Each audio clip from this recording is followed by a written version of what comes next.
하나님의 말씀은 우리 신앙의 토대이며 기초입니다. 하나님의 말씀은 그분의 계시이기 때문입니다. 하나님이 누구신지, 하나님의 뜻은 어디에 있는지 하는 것이 이 하나님의 말씀, 성경에 나타나 있습니다. 그래서 성경은 하나님의 이야기라 할 수 있습니다. 그런데 이 하나님의 이야기는 단순히 하나님에 대한 것일 뿐만 아니라 우리의 존재가 깊이 연루되어 있습니다. 하나님은 저와 여러분을 빼놓고 당신의 뜻을 이루시지 않습니다. 하나님이 어떤 분이시냐, 하나님이 무슨 일을 하시느냐, 하나님의 뜻은 무엇이냐라고 하는 것이 성경에 게시된다고 할 때 거기에는 하나님이 나를 어떻게 보시며 사람을 어떻게 보시며 하나님이 나를 위해 무엇을 하시며 하나님께서 나를 향하신 뜻이 무엇인가 하는 것이 함께 묶여 있습니다. 그래서 성경이 하나님의 이야기라고 할 때 그 이야기는 저에 대한 하나님의 이야기이기도 하고 여러분 각자에 대한 하나님의 이야기이기도 합니다. 이 사실을 깨닫는 사람들이 했던 고백이 있습니다. 시편 139편 13절 같은 데 보시면 주께서 내 내장을 지으시며 나의 모태에서 나를 만드셨다, 이렇게 고백을 합니다. 나를 지으신 분이 바로 하나님이시다 라는 고백입니다. 내가 태어날 때부터 하나님께 속한 자였다는 고백입니다. 내가 뭘 해서 하나님께 인정을 받을 만한 뭘 해서 하나님께 속한 자가 되는 것이 아니라 태어날 때부터 하나님이 지으신 하나님께 속한 자라는 고백이지요. 바울은 동일한 고백을 이런 식으로 합니다. 갈라디아서 1장 15절 같은 데 보시면 그러나 내 어머니의 태로부터 나를 택정하시고 그의 은혜로 나를 부르신 이라고 하나님을 소개를 합니다. 자신이 이방인들에게 복음을 증거하는 사도가 된 것은 하나님께서 어머니의 태로부터 나를 택정하신 것이다 라고 이야기하는 것이죠. 그러나 생각을 한번 해보십시오. 바울은 본래 예수 믿는 사람들을 핍박하던 사람이었습니다. 우리가 우리 식대로 생각을 해보면 바울이 복음을 증거할 사도로 어머니의 태로부터 택정함을 받았다면 그러면 이 사람이 어떻게 예수님을 핍박하는 그런 시절이 있었는가라는 생각이 들 겁니다. 그런 시간들은 없어야 되지 않겠습니까? 그러나 지금 이 이야기는 그가 예수님을 믿는 예수 믿는 사람들을 핍박하던 그 시절도 다 포함하여 그가 하나님께 속한 자였다라고 고백을 하고 있는 겁니다. 이것이 성경의 가르침입니다. 우리 신앙의 토대, 우리 신앙의 기초입니다. 우리에 대한 하나님의 이야기가 이런 것입니다. 우리는 하나님께서 내가 너를 사랑하노라, 내가 너를 기뻐한다 라고 말씀하시는 존재로 부름을 받습니다. 지난주에 나눴던 말씀입니다. 그것은 우리가 하나님 앞에 무엇을 잘하기 전부터, 하나님께 칭찬 들을 만한 무엇을 하기 전부터 어머니의 태로부터 하나님께 속하여 하나님의 사랑 안에 있는 자들이었다는 뜻입니다. 오늘 본문 말씀에서는 그 신비한 성경의 증언을 우리에게 한 번 더 이렇게 상기시켜 줍니다. 본문 3절, 4절 상반절까지입니다. 찬송하리로다 하나님 곧 우리 주 예수 그리스도의 아버지께서 그리스도 안에서 하늘에 속한 모든 신령한 복을 우리에게 주시되 곧 창세 전에 그리스도 안에서 우리를 택하셔서 그렇게 하셨다고 합니다. 하나님께서 우리에게 하늘의 신령한 복을 주신다고 하는데 그 복이 뭐냐? 창세 전에 그리스도 안에서 우리를 택하셨다는 것입니다. 우리는 예수님을 믿음으로 구원을 얻습니다. 그리고 구원을 얻음으로 하나님을 아버지라 부르는 하나님의 자녀가 됩니다. 그런데 구원을 얻고 나자 하나님께서 하시는 말씀이 네가 구원을 얻기 전에도, 네가 예수를 믿기 전에도 내가 너를 그리스도 예수 안에서 이미 너를 모태로부터 창세 전부터 택하였다라고 말씀을 하시는 겁니다. 놀라운 이야기죠. 우리가 구원을 얻고 하나님의 자녀가 되면 깨닫게 되고 성경이 우리에게 들려주시는 이 말씀이 우리 안에 들어오는 내용이 이것입니다. 내가 예수님을 믿자 그때부터 하나님께 속한 자가 된 것이 아니라 내가 믿기 전에도 하나님께 속한 자였다고. 하나님의 이야기는 바로 이 이야기죠.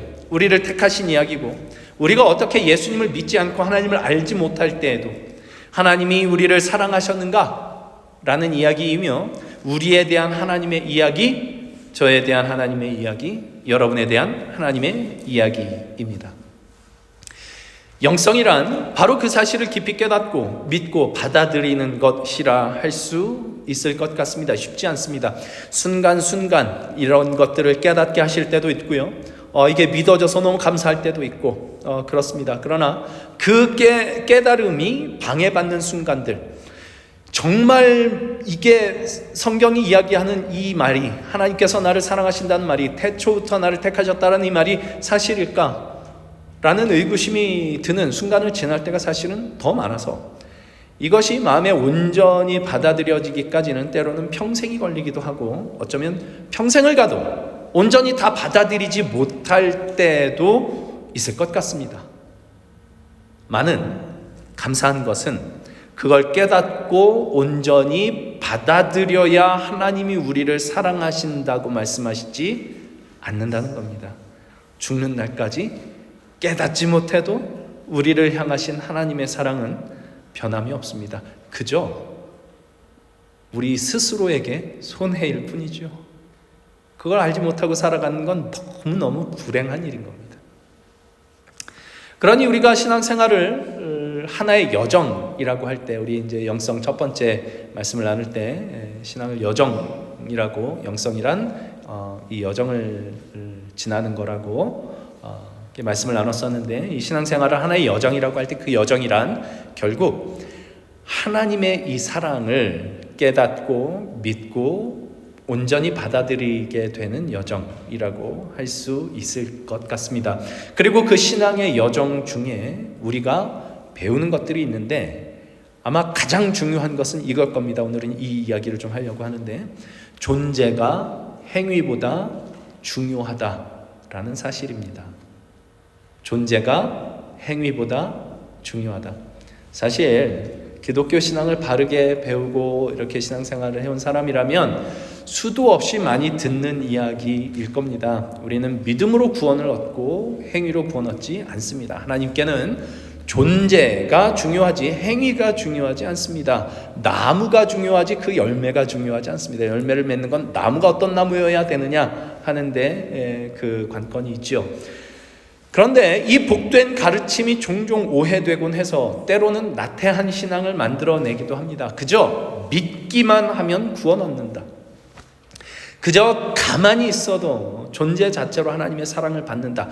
딱히 틀린 말이라고 할 수 있는 건 아니지만 존재가 행위보다 중요하다라는 이 말에는 사실 훨씬 더 중요한 내용이 담겨져 있습니다. 존재가 행위보다 중요하다라는 말은 첫째, 하나님은 우리가 당신과 함께 있기를 원하신다라는 뜻입니다. 하나님이 우리가 하나님과 함께하기를 원하신다라는 뜻이지 그냥 아무것도 하면 안 된다 이런 이야기는 아니라는 얘기입니다. 우리는 유용한 인간이 되어야 한다고 강요받는 세상 속에 살고 있습니다. 무언가를 잘하는 게 있어야 되고 뭐라도 이렇게 가치 있는 일들을 하는 사람이어야 됩니다. 인정을 받고 무엇을 잘해서 이렇게 사람들의 칭찬을 받고 유용한 사람이 되면 그러면 이제 가치 있는 사람이 되고 잘하는 게 없으면 무가치한 사람처럼 느껴지곤 하는 것이 이제 이 세상의 삶입니다. 내가 지금 뭘 하고 있는 것인가? 제가 직장 생활을 하면서 느끼는 건데 제가 일하는 곳은 그래도 굉장히 분위기가 좋은 편입니다. 이 일하는 사람들 사이에. 그런데도 시시때때로 이 유용성에 대한 압박을 받습니다. 제가 어르신들과 이제 어떤 프로그램을 시작하게 되었을 때 걱정을 굉장히 많이 했습니다. 근데 그런대로 잘한 것 같습니다. 그런 것 같습니까? 손현수가 어르신들이 좋아해 주십니다. 그러면 좀 제가 좀 가치 있는 사람이 된 것 같고 그러나 늘 잘할 수 있겠습니까? 좀 못할 때도 있고 그렇죠. 그러면 가치가 떨어지는 것 같이 느껴지고 그렇습니다. 이게 세상에서는 당연한 원리입니다. 그러나 하나님은 우리가 하나님 앞에서 뭔가 유용한 일을 해서 가치를 입증받아야 한다라고 이야기하지 않습니다. 결코 그렇지 않습니다. 하나님은 그냥 우리가 그분과 함께 있기를 좋아하십니다. 그렇다고 아무것도 하지 말고 있어야 돼. 골방에 들어가서 24시간 내내 기도하고 해야 나하고 함께 있는 것을 이렇게 얘기하지 않습니다. 우리가 무엇을 하든지 그것을 할 때 그분과 함께 그 일을 하기를 원하시지, 그걸 잘 해내야 된다고, 유용한 사람이 돼야 된다고 하지 않습니다. 여러분 잘 생각을 해보십시오. 여러분 누군가에게 기분 좋은 말을, 어떤 말 들을 때 기분이 좋습니까? 저는 이제 뭐 이렇게 명시적으로 그렇게 말은 하지 않지만, 내가 당신과 함께 있는 게 참 좋습니다 라는 이 말을 들을 때, 그런 뉘앙스를 내가 받을 때, 그때 참 좋습니다. 왜요? 내가 뭘 해서가 아니라 그냥 나하고 있는 게 좋대요. 내 존재의 가치를 인정해 주는 것이지 않습니까? 하나님께서 그렇게 하십니다. 내가 너와 함께 있기를 원한다. 그러니까 쉬지 말고 기도하라. 이게 무슨 짐을 얹어주는 게 아니라 나하고 함께 하자. 그래서 나하고 이야기하고 무엇을 하든지 그곳에서 나와 함께 하자라는 이야기로 들립니다. 난 너와 함께 있는 것이 좋다. 그래서 이 존재가 행위보다 중요하다라는 말의 첫 번째는, 사실은 하나님이 나에게 원하시는 것은 내가 하나님과 함께 하는 것을 원하신다. 나라는 존재가 하나님과 함께 하는 것을 원하시지, 무슨 유용한 사람이 되고 뭐 신앙적으로 뭘 잘 해내고 이런 걸 원하시는 게 아니시더라라는 얘기입니다. 그리고 이것과 연결하여 두 번째 뜻은, 그래서 받는 사랑이 중요하다라는 말과 사실은 이 존재보다, 행위보다 존재가 중요하다는 말 속에 이제 담겨져 있는 것 같습니다.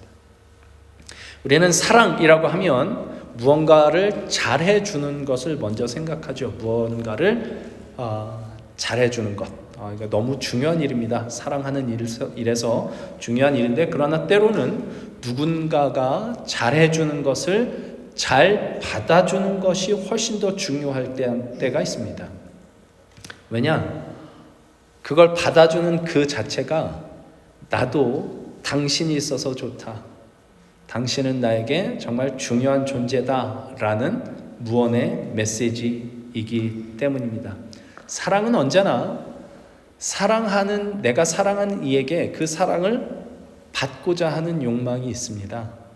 하나님이 우리를 사랑하신다라고 할 때는 사랑해서 이것도 해주시고 저것도 해주시고 이런 것도 있지만, 첫 번째 이야기, 하나님은 언제나 나라는 존재와 함께 하시기를 원하신다라고 이렇게 말씀하시는 뜻이 거기에 있고, 그리고 하나님께서 사랑하시는 나로부터 사랑을 받으시기를 원하시는 그 마음이 거기에 담겨져 있을 겁니다. 우리가 하나님께 드릴 수 있는 사랑이 무엇이겠습니까? 하나님, 우리가 뭘 해드려야 만족하시는 분이 아닙니다. 하나님은 홀로 충만하신 분이십니다. 그런 하나님이 우리에게 사랑을 원하십니다. 무슨 말일까요? 홀로 충만하신 분이 우리가 아니고는 충만하지 않으시기로 하셨다는 뜻입니다.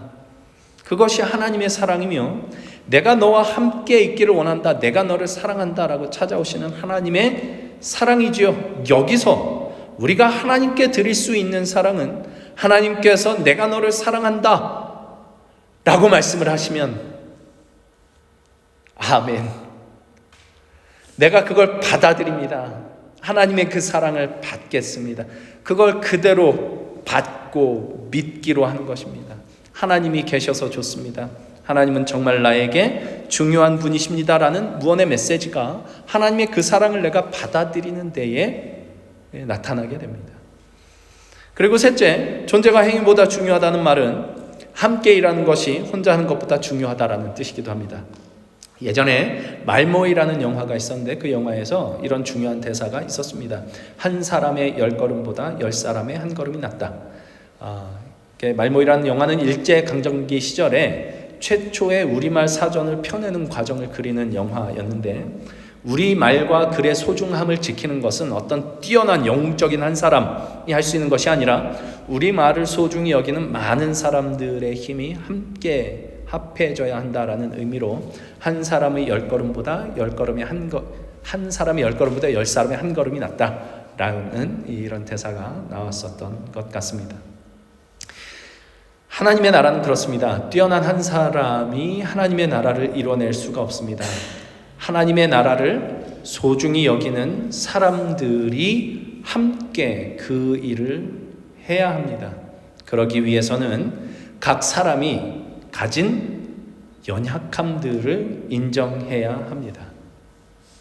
제가 지금 이 영성에 관련된 내용은 헨리 나우엔이 쓴 영성 수업이라는 책의 내용을 기초로 하고 있다고 제가 말씀을 드렸는데, 그 책에서 이 헨리 나우엔이 이 장애인 공동체에서 이제 경험했던 것을 이렇게 했습니다. 거기서 이제 아담이라고 하는 정신지체 장애우를 돌보는 일을 했는데, 이제 거기서 그 경험들을 한 것을 이렇게 했습니다.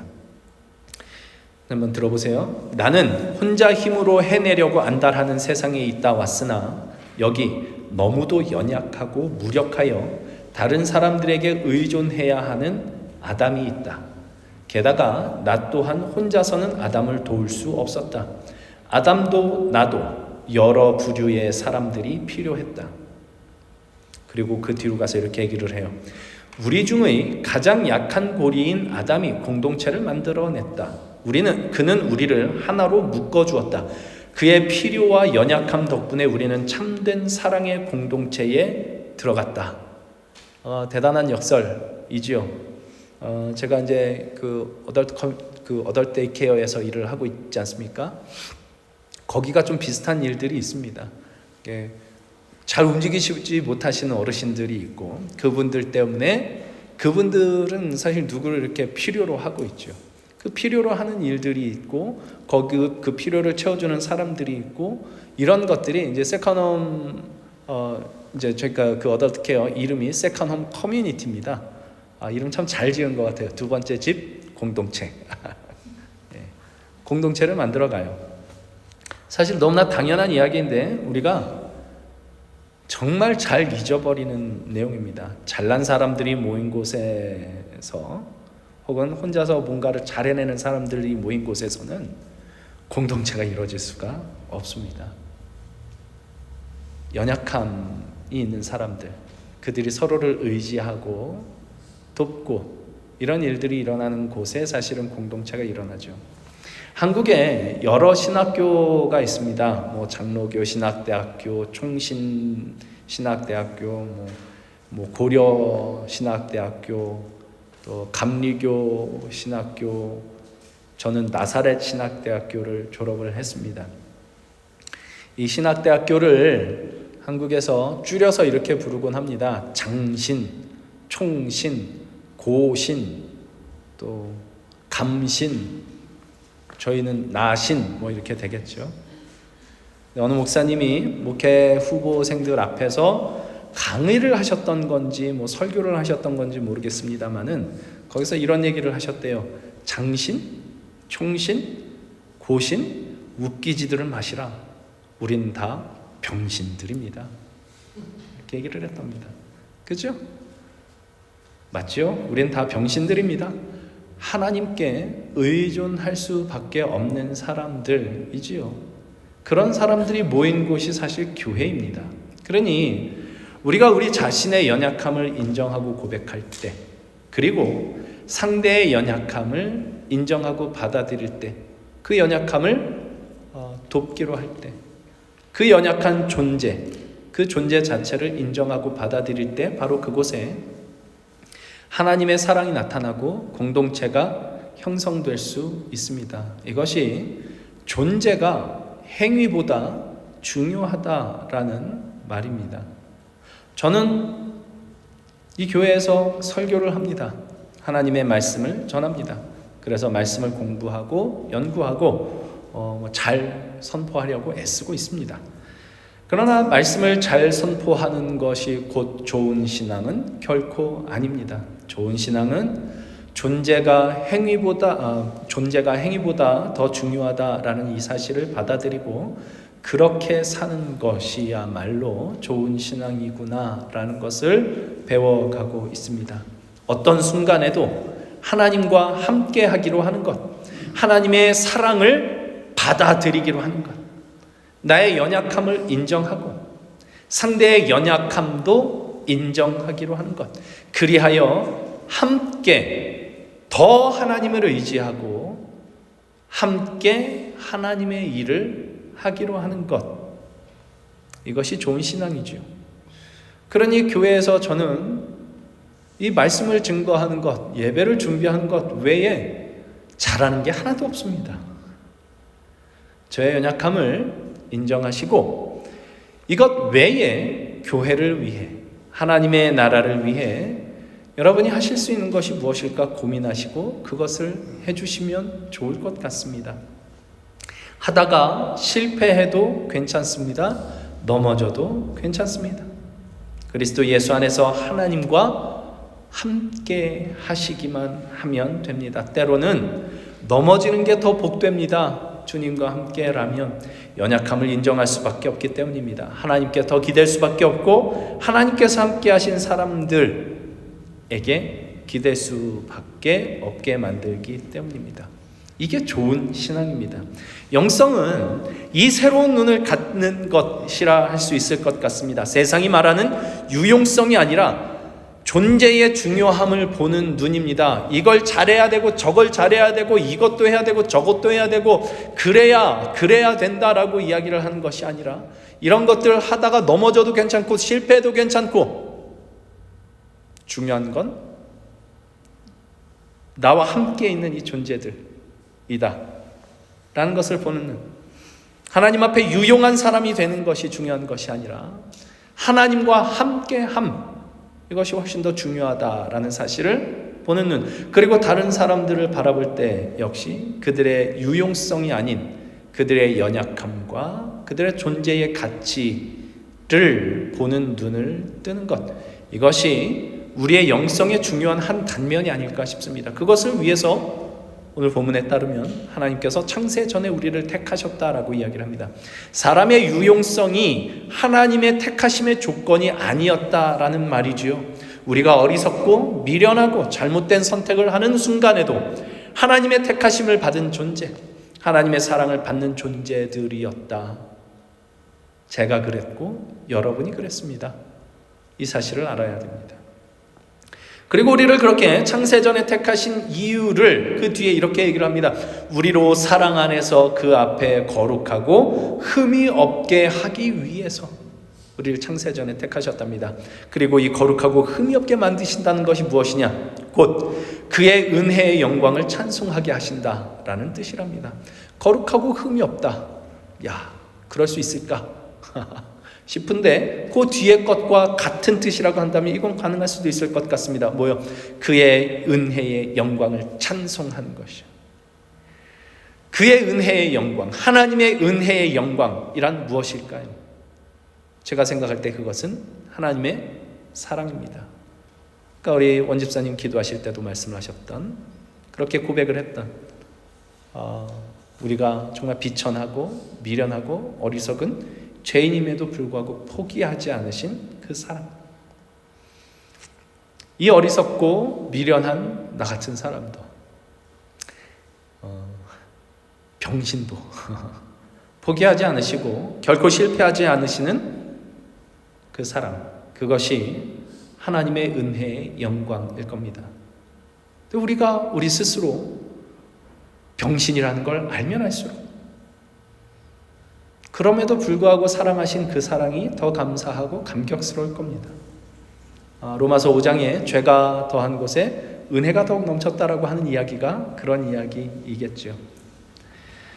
그 사랑을 찬양하는 것, 그 사랑을 찬양한다는 건 뭘까요? 이 세상 가운데 그 사랑이 드높여지는 것입니다. 그 사랑이 이 세상 가운데 선포되는 것입니다. 우리를 통해서. 그것이야말로 우리를 거룩하고 흠이 없게 만드신다라는 이 이야기의 뜻일 겁니다. 그러니 네가 그러고도 예수를 믿어 라는 이야기를 들으면 우리는 위축될 필요가 없습니다. 내가 병신이라 그래 이렇게 얘기를 하면 되죠. 내가 그래서 예수를 믿어. 그 여유, 그 넉넉함, 거기에 하나님의 은혜의 영광 나타나지 않을까요? 하나님의 사랑 안에서 이 세상과 나 자신과 이 세상과 사람들을 완전히 새로운 방식으로 보게 되는 이것, 그런 존재로 서게 되는 것, 이것이 하나님의 은혜의 영광을 찬송하는 것이요, 거룩하고 흠이 없는 하나님의 자녀로 자라나가는 일일 것입니다. 헨리 나우엔의 이야기가 참 감동적입니다. 그분은 천주교 사제였는데 그 천주교 사제가 되기까지 그분 인생의 첫 24년은 모든 울타리가 분명하던 시절이었다라고 하면서 이렇게 이야기합니다. 나는 개신교인이 아니라 천주교인이었고, 회교도나 불교도나 힌두교도가 아니라 그리스도인이었고, 불신자가 아니라 신자였고, 여자가 아니라 남자였고, 독일인이나 프랑스인이나 영국인이 아니라 네덜란드인이었고, 흑인이 아니라 백인이었다. 이런 아주 분명한 울타리들 덕분에 나는 내가 제자리에 있었고 온전히 보호받고 있으며 아주 안전하다는 느낌을 얻었다. 이렇게 써요.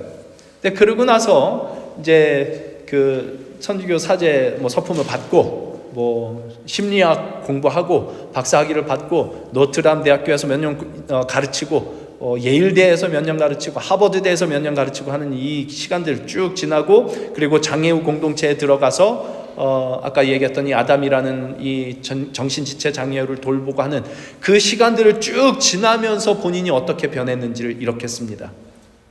정말 놀랍습니다.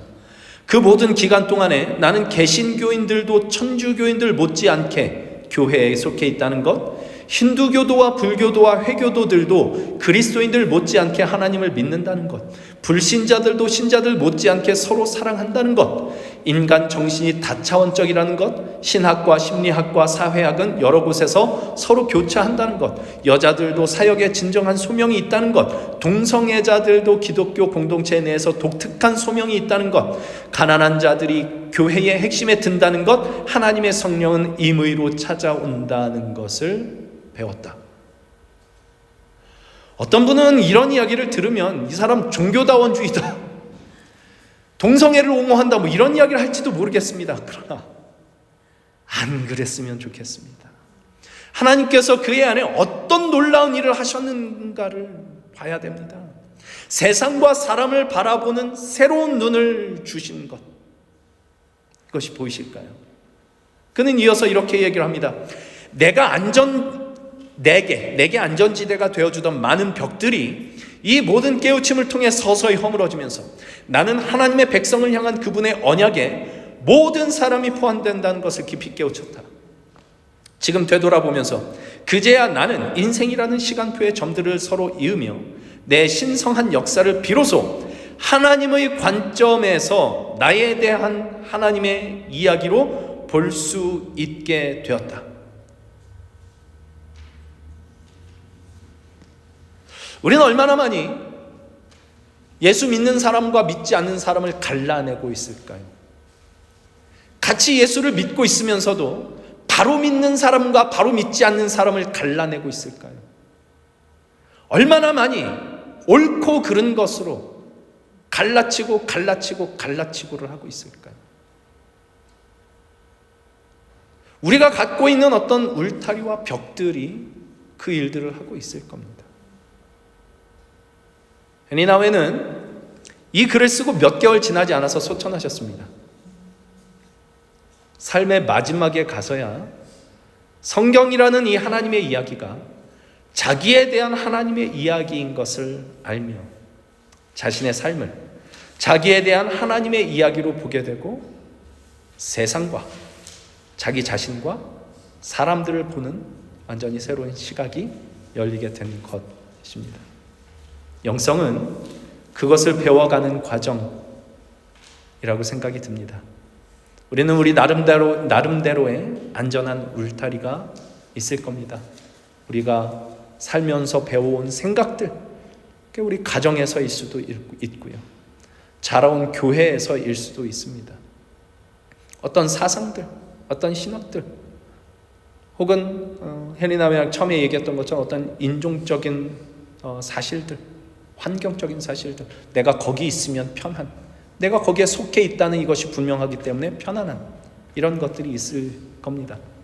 그런데 그 울타리가 허물어지고 세상과 사람을 보는 새로운 눈을 갖는 것, 한국 사람과 한국 사람이 아닌 것으로 나눠지는 것이 아니고 예수 믿는 사람과 예수 믿지 않는 사람으로 나눠지는 것이 아니고 옳은 사람과 그른 사람으로 나눠지는 것이 아니고 사람은 사람이다. 하나님의 언약 안에 있는 사람들이다. 유용성이 아닌 사람이라는 존재 자체의 가치를 아는 것, 나의 가치, 나와 함께하는 다른 사람들의 가치를 아는 것, 하나님의 사랑을 받아들이는 것, 내가 그 사랑을 받아들이고 그걸 받아들여 그도 그 하나님의 사랑 안에 있다라는 이 사실을 받아들이는 것. 그렇게 우리의 마음의 용량이 커지는 것, 넓어지는 것, 모든 이들을 하나님의 언약 안에 담아내는 자리로 가는 것, 이것이 영성이지 않을까 싶습니다. 헨리 나우엔이 이 글을 쓰면서 그렇게 깨닫게 된 그것이 삶의 막바지에서야 그렇게 깨달았는데, 그것을 깨닫지 못할 때에도 그는 하나님의 이야기 안에 담겨져 있었다라는 사실을 알게 됐습니다. 우리도 그렇습니다. 우리가 알든 알지 못하든 창세 전부터 하나님께 우리는 속한 사람들이며 어머니의 태로부터 하나님의 사랑을 받은 사람들입니다. 잘못을 저지르기도 하고 실수할 때도 있었고 못난 선택을 할 때도 있었을 것입니다. 하나님은 거기서도 사랑을 하고 계셨고 우리가 알지 못할 그때도 하나님께 속한 사람들이었습니다. 우리가 알든 알지 못하든 앞으로도 그럴 것입니다. 그 속에서 우리는 하나님의 크심과 넓으심을 배워갑니다. 이걸 배우면 존재가 행위보다 더 중요하다라는 사실을 깨닫게 됩니다. 존재가 옳고 그름보다 더 중요하다라는 사실을 배우게 됩니다. 우리는 그 크신 하나님의 사랑 안에 담겨 있음을 배우며 하나님의 그 은혜의 영광을 찬송하는 법을 배우며 우리의 존재로 그 영광을 선포하는 법을 배워갑니다. 교회가 작은 것은 아무런 문제가 아닙니다. 적어도 저의 이상적인 신앙의 이 생각으로는 절대로 그렇습니다. 작다고 믿음이 약한 교회가 아니고 크다고 믿음이 좋은 교회가 아닙니다. 믿음이 좋은 교회는 하나님의 사랑 안에서 서로의 연약함을 알고 인정하고 안아주는 교회, 하나님의 사랑이 그렇게 나타나는 교회, 그렇게 하나님의 은혜의 영광을 서로가 찬양하고 선포하는 교회입니다. 우리 교회가 작습니다. 작아서 때로는 마음이 몽골몽골할 때도 있습니다. 그러나 좋은 교회 될 수 있습니다. 말씀 없이가 아니라 끊임없이라는 말을 하려다가 끊임없이 말씀으로 돌아갑시다 그런데 말씀 없이라고 해버렸어요. 끊임없이 말씀으로 돌아가 어머니의 태로부터 심지어 창세 전부터 우리를 택하신 하나님의 사랑을 볼 수 있는 눈으로 그 사랑을 믿고 깨닫고 그 사랑 안 믿어질 때도 있습니다. 그러나 하나님 그렇게 말씀하시면 내가 믿겠습니다. 성경이 그렇게 증언하고 있으니 내가 믿겠습니다. 어머니의 태로부터 내가 속해 있었다라는 그 사실, 창세 전부터 택하심을 받았다는 그 사실, 창세 전부터 하나님의 사랑을 받고 있었다라는 그 사실 내가 받아들이겠습니다. 그렇게 하나님의 사랑을 받아들여 그 사랑의 너비와 길이와 높이와 깊이를 서로 함께 나눌 수 있는 저와 여러분이 되어 갈보리 교회가 큰 교회가 아니라 좋은 교회, 좋은 공동체가 될 수 있기를 우리 주님의 이름으로 간절히 소망합니다. 함께 기도하겠습니다.